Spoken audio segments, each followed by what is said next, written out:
Sebulan yang lalu saya masuk ke satu kafe terbesar di Jakarta, bahkan di Asia Tenggara. Saya masuk ke sana dan ternyata apa? Diterima dengan baik. Yang menjadi persoalan itu sebenarnya adalah orang baik kalau ketemu orang jelek itu alergi, Pak. Mohon maaf, saya punya pengajian rutin di pondok setiap malam Minggu Pahing, yang hadir orang 10.000 orang. Mbak-mbak PSK dari lokalisasi saya fasilitasi, saya sewakan bis, mereka datang, Pak. Begitu nih mbak-mbak PSK datang ke pengajian saya, fokus jamaah itu nggak ke saya, Pak. Kemana? Ke yang lain. Orang baik ketika dicampur dengan orang yang dianggap nggak baik, ini biasanya alergi. Maka ketika saya posting anak bertato dari Probolinggo, dari Jawa Timur waktu itu, jadi santri saya, tatonya penuh, adzan. Saya posting di Instagram, komentar orang baik apa, Pak?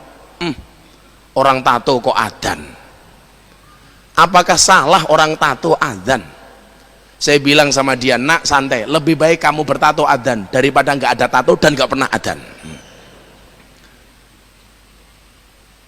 Kita lupa bahwa bagaimana kemudian Allah sangat memperhatikan para pendosa. Maka saya punya kawan dulu, namanya almarhum Gitorolis. Kalau yang sepuh-sepuh ini pasti masih ingat lah dengan Gitorolis. Tapi kalau anak-anak milenial ini nggak tahu.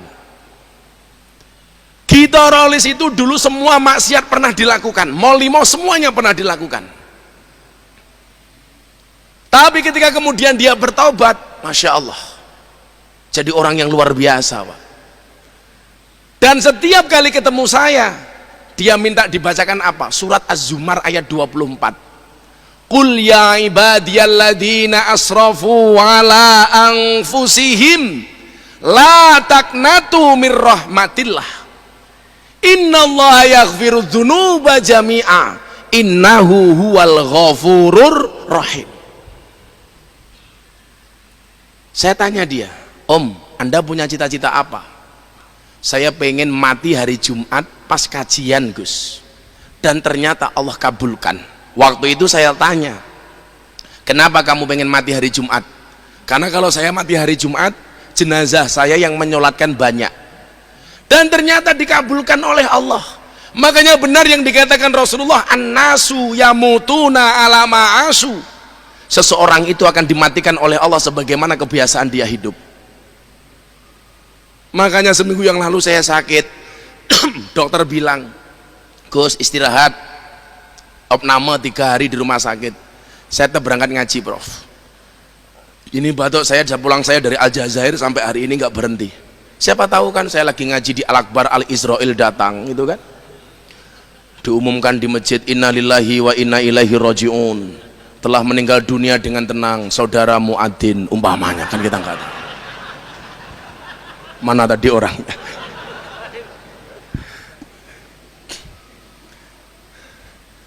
Karena kebiasaan dia kajian, matinya pas kajian. Ya nggak usah jauh-jauh yang terlalu lama lah. Syekhina wa murabbi ruhina Mbah Maimun Zubair, Allah yarham. Masya Allah, siapa yang nggak ngiri dengan kematian beliau? Beliau kebiasaan tiap tahun haji.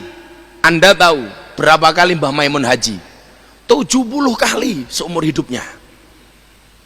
Beliau itu akhir-akhir ini absen haji hanya tahun 2018. Haji terus sepanjang tahun sampai 70 kali. Dan ternyata janji Rasulullah benar, an-nasu yamutuna ala ma'asu.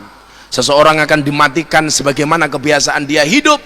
Mbah Mun dimatikan dalam keadaan berhaji, dipanggil oleh Allah dalam keadaan haji. Beliau mencintai kota Mekah, meninggalnya di kota Mekah. Masya Allah. Beliau memuliakan hari Selasa, sampai pondok beliau diliburkan hari Selasa. Padahal mayoritas pondok pesantren di Indonesia diliburkan hari Jumat. Dan Allah memanggil beliau hari Selasa. Satu lagi, 4 ya faktanya ini. 1, kota Mekah beliau cinta, meninggal di Mekah. Beliau biasa haji, meninggalnya pas haji. Beliau suka dengan hari Selasa, meninggalnya hari Selasa. Ada satu lagi, apa? Beliau mengidolakan Siti Khadijah dengan qasidah yang selalu beliau baca, sa'duna fid dunya fauzuna bil ukhra bi Khadijatal kubra wa Fatimah az-Zahra. Dan Anda tahu Mbah Mun dimakamkan di satu pemakaman dengan Siti Khadijah. Di mana? Di pemakaman Ma'la. Maka benar kata Rasulullah, yuhsyarul mar'u ma'aman ahabba. Seseorang itu akan dikumpulkan oleh Allah sebagaimana orang yang dicintainya. Anda datang di tempat ini karena cinta dengan Rasulullah, wallah, besok di padang mahsyar Anda akan berkumpul bersama Rasulullah. Anda cinta dengan para kiai, wallah, walaupun Anda tidak punya keturunan kiai, saya doakan minimal mambu kiai.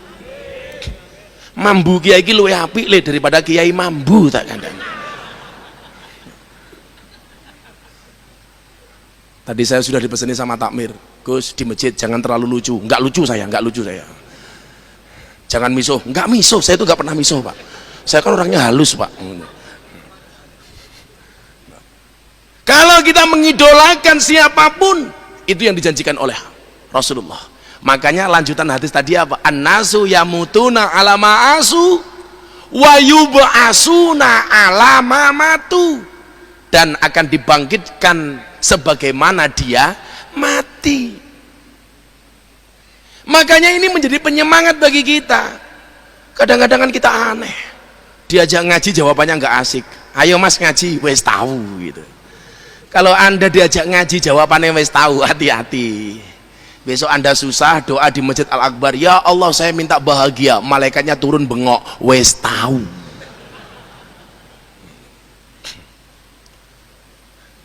Semangat inilah seharusnya yang bisa kita contoh dari perjalanan hijrah Nabi Muhammad sallallahu alaihi wasallam. Ini tidak main-main, Pak. Bagaimana kemudian saat itu Muhammad minoritas dengan segala keterbatasannya. Saya itu kadang-kadang berpikir begini ya Pak ya, Nabi Muhammad itu kan nabi yang mukjizatnya paling minim, Pak, dan basariahnya Nabi Muhammad itu paling kelihatan. Coba Anda bandingkan mukjizat Nabi Muhammad dengan nabi-nabi sebelumnya, jauh, Pak. Nabi Musa membelah lautan, Nabi Ibrahim dibakar nggak mempan, Nabi Yunus dimakan ikan malah kayak itikaf, Nabi Isa bisa menghidupkan orang mati. Makanya salah satu pertanyaan Dedi ini salah satu pertanyaan yang inti, kenapa kemudian dia akhirnya masuk Islam. Dia bertanya sama saya begini, Prof, waktu itu. Gus, kalau saya baca Al-Quran, kenapa banyak di dalam Al-Quran itu perintah Allah yang tidak rasional? Ini kan orang-orang penganut aliran rasionalitas, apa-apa harus pakai akal, Pak.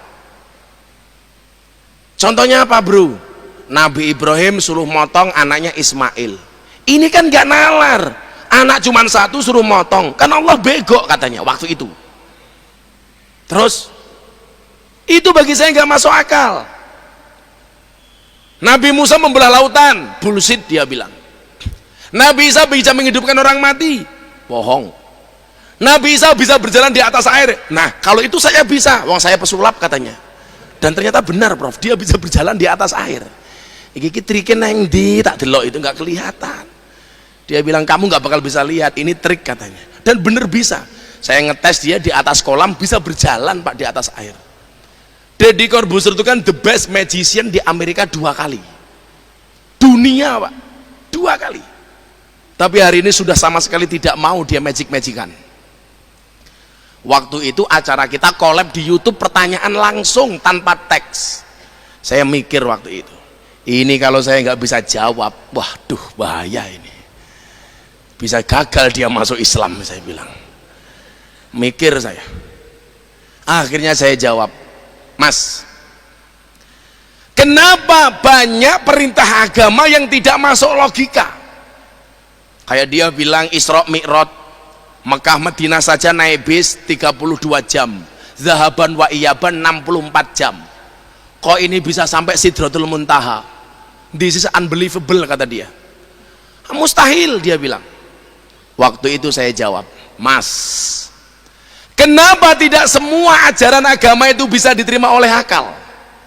Jawabannya sederhana, karena kalau semua perintah agama bisa dirasionalisasikan, bisa diterima oleh akal, berarti nggak ada bedanya agama dengan ilmu pengetahuan. Kaget dia. Oh iya ya, kalau semuanya masuk akal, nggak butuh orang agama, cukup kuliah sama profesor selesai, semuanya bisa diilmiahkan. Justru inilah kemudian antiknya agama, tidak semuanya bisa diterima oleh akal. Langsung dia mengatakan, this is so amazing for me. Utakmu ranyandak ini, ranyandak ini. Insyaallah. Ini perjalanan yang luar biasa ini. 8 bulan tuh kalau dia sudah malam jam 2 galau soal agama, telepon. Ini gimana, ini gimana, ini gimana. Dan ternyata itu menjadi jalan hidayah bagi dia, Prof. Masya Allah. Maka kemudian saya terangkan firman Allah yang diterima oleh baginda Rasulullah Muhammad SAW. Apa ayat pertama yang diterima Rasulullah? Iqra bismi rabbik. Iqra itu dimensi akal, bismi rabbik itu dimensi hati. Iqra itu intelektualitas, bismi rabbik itu spiritualitas. Lah orang Islam yang selamat itu siapa? Yang bisa menyelaraskan antara spiritualitas dengan intelektualitas. Maka kalau saya bilang sama teman-teman saya Muhammadiyah, saya bilang begini, apa bedanya orang NU dan Muhammadiyah? Bedanya satu, Prof. Kalau orang NU itu biasanya gede hati nih, yang wong Muhammadiyah biasanya gede, kok ndase kepiye to akale kok ndase iki lho. Malah ngendas-ngendaske Muhammadiyah iki lho. Makanya coba Anda lihat, kalau bikin perguruan tinggi, bikin rumah sakit, bikin sekolah, kawan-kawan Muhammadiyah itu luar biasa. Di mana-mana ada Universitas Muhammadiyah.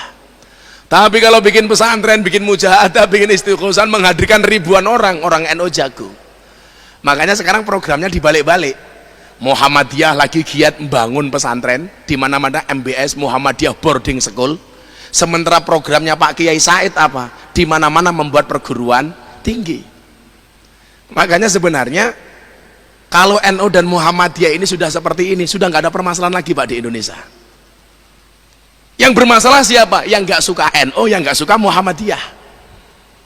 Kalau NU dan Muhammadiyah kan dari dulu bedanya tipis, Pak. Kalau NU sukanya panjang, Muhammadiyah pendek, kan gitu saja. NU panjang, sholat taraweh 20 rakaat, Muhammadiyah sholat taraweh pendek 8. Kalau di Surabaya yang paling marah aliran ketiga, bukan 8, bukan 20, tapi aliran yang tidak taraweh, Prof. Itu banyak banget itu.